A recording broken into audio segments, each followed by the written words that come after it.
The morning I lost my ability to walk, I went for a run. This is funny because, unlike Yvonne, I never considered myself a runner. 2 months earlier, at the close of the school year, I'd moved to a new apartment with a balcony that overlooked a small oceanside campus with a red clay track that had called to me really from day one. With the fall semester starting that next morning, I was feeling that familiar urge for a fresh start, and taking a few laps around that track suddenly made perfect sense to me. Uh, the previous year, my first in Santa Barbara, had taught me quite a bit about myself. After ending the long term relationship I had left high school with and a few brief stints in some far flung cities, I had returned back to the central coast of California to study and spread my wings officially out on my own as a young woman. It was in the early weeks of moving to the shore in Isla Vista that I had gotten back on my bike for the first time. And it was really where I started to fall in love and start this on and off relationship with cliffside jogs. The salty sea air and freedom that I felt traversing the picturesque landscape made me smile like a kid again. That day, as I pushed myself around the track, I felt strong. My new housing situation stood in stark contrast from the year prior, where I had been living in an 850 square foot apartment with 7 girls, only blocks from campus in a very stereotypical collegiate setting where coming home on a Sunday from work to a band or a keg party in my courtyard was pretty normal. My new townhouse, however, was downtown Santa Barbara. It was quiet and closer to work. I now had two slightly older housemates, each who had full time jobs and whom I had rarely encountered that summer. I was feeling mature and eager for a little routine after a travel filled summer. That evening, I had a date, but I didn't go. Despite liking the guy, I made up a lame excuse, telling myself that a quiet evening at home was the best way for me to prepare for the important day ahead. Even so, I ended up answering a text and making plans with my favorite roommate from the year before.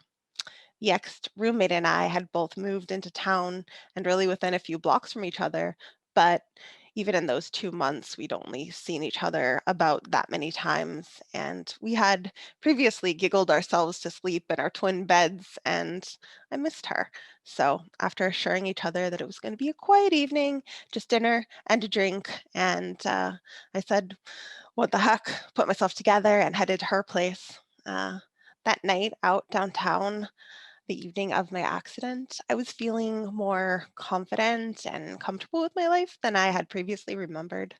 The night was full of familiar faces that I hadn't seen much that summer, people I now recognized as really friends from school, from work, and just from the community. I felt I felt recognized, I felt accepted, and I felt like I belonged in a way that hit me with a wave of gratitude.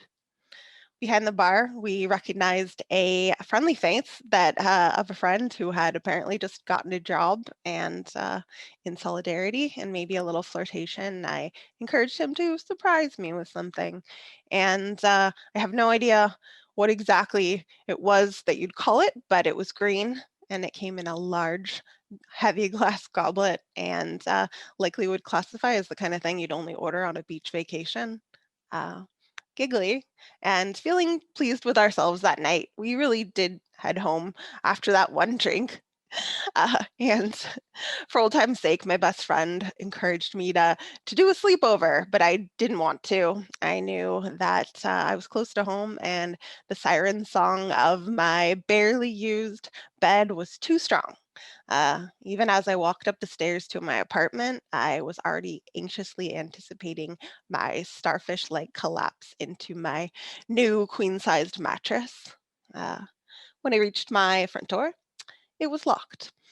To this point, it had always been unlatched, and in a wave of personal disappointment, I knew my key was sitting only feet away, unused and freshly cut, right on my desk.